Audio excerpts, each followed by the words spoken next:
All right. Next question is, what's your strategy when you head to the gym? Is it mostly weight training, mostly cardio, something different? And how has any of that changed during your figure days? Or is it just about the same? Well, the only really big change that I made from when I was an amateur versus, which pretty much was mostly when I was figure, I did a little bit of bodybuilding at the national level with my old trainer. It was the biggest change was my new trainer. The training was a lot different. I did spend a lot more time concentrating on, it was just a different style. I definitely did a lot less cardio with my new trainer, but I came in a lot tighter, a lot leaner. I don't do a lot of cardio at all to get ready for shows. A lot of that is in my diet. I diet hard, and I start dieting way out. So I guess you would say the biggest change would be my change in trainers. And my new trainer is the one that actually helped me earn my pro card. Okay, that's good. Where do you see the female side of the sport within the next 10 years? Any of the divisions. You can talk about one of them, or you can talk about them all. It doesn't matter. Just where do you see the female side of the sport within the next decade?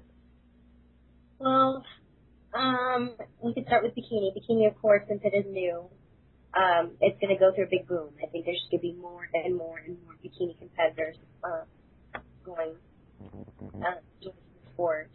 I think figure will level out. I'm hoping fitness will still stay alive. It just seems like there's less and less fitness competitors at these shows nowadays, and I don't blame the girls because, quite honestly, I think that the fitness girls have one of the toughest times in the industry because of not only do they have to diet and do they have to make sure that the physique is on point, but they have a routine which they have to be very energetic for, and a lot of their routines there is room for injury for some of the things that they do. So I think out of all the divisions for the females, I think the fitness girls have it the hardest, and unfortunately, there's not as many fitness girls out there, and I'd like to see that pick up more, but I can't honestly say that, we'll see more joining. I'm hoping it doesn't disappear. As far as female bodybuilding, what I really, really would like to see are two different weight divisions for the women, like they do for the pro men. They have the 202 and under for the pro men. I think that there should be two different divisions for the female bodybuilders, and I think what this is going to do is it's going to grow our division, basically. People keep saying there's not enough women to make two divisions, and I actually disagree because I believe there are a lot of women that would be in the lighter category if it was available. I think there's a lot of smaller girls that don't compete just because there's not a division for them, and they know that they can't compete against the girls that are 170, 150 on up, when they compete, when they hit the stage. So I think that there's like a 130 or 130 and under, or whatever weight class they, whatever weight they decide to cut it off at, I think that female bodybuilding will pick up a lot more. And I think that there will be a definite fan base for both weight categories. Okay. What, if anything, would you change about any of the divisions? Pretty much what I said just for the last question is, like I said, for female bodybuilders, I really would like to see different weight categories for it. That's the only thing I'd change about it, because everything else, all the other changes within the industry are made by individuals that refuse to settle.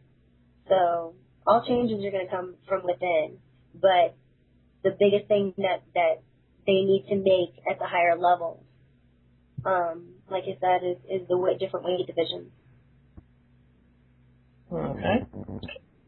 All right.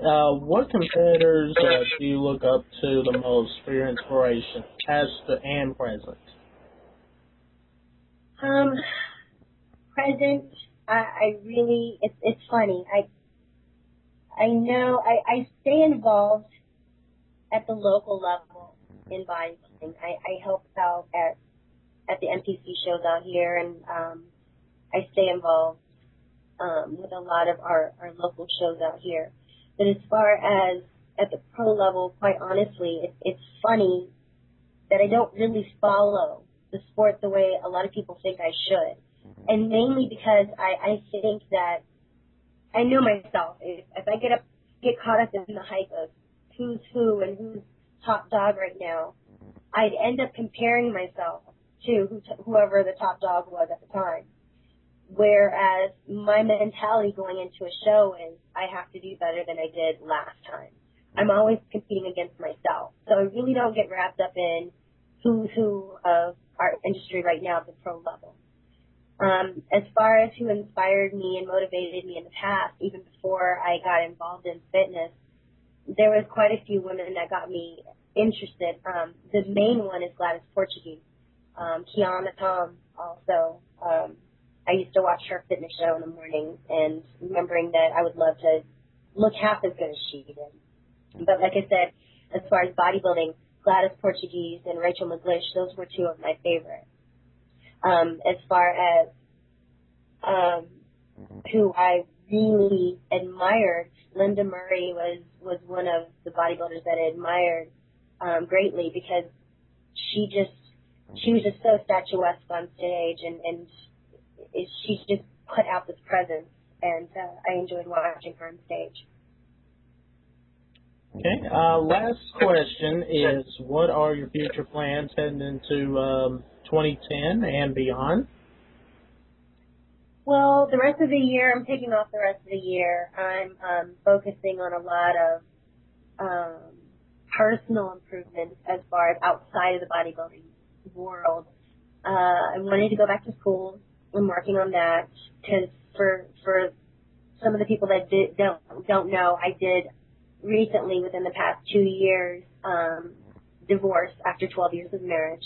And I put my life on hold for a very, very, very long time. And it's time to get back to me. It's time to improve Diana, the person, not necessarily Diana, the bodybuilder. I accomplished my goals by attaining my pro card. My next goal is to qualify for the Olympia. I always said that I wanted to just stand on stage at the Olympia. To be able to compete at the Olympia was a dream of mine. But since I'm done for the rest of the year, I'm really concentrating on getting back on my feet after my divorce and getting back to improving me as a person and making myself a better person for myself and for my children. Okay, that is good. Can you please share with the fans where they can contact you, like via MySpace or Facebook or Twitter or website or email or, you know? Yeah, there's definitely a lot of venues that you can get in contact with me. Of course, the primary one is DianaStanback.net, and that's spelled just like my name, DianaStanback.net. I'm also on athleteshomepage.com, where I actually do I will do consultations. I do training consultations live on that. I do video consultations on that one. And, of course, Facebook. I have my fan page on Facebook, and those are the main ways you can get a hold of me. And anytime you Google my name, if you Google my name, my website should pop up, and that's my email address. It comes directly to me, and I answer all my emails. Well, I try to, at least, because I do get a lot of emails, so I do try to answer them all in a timely manner.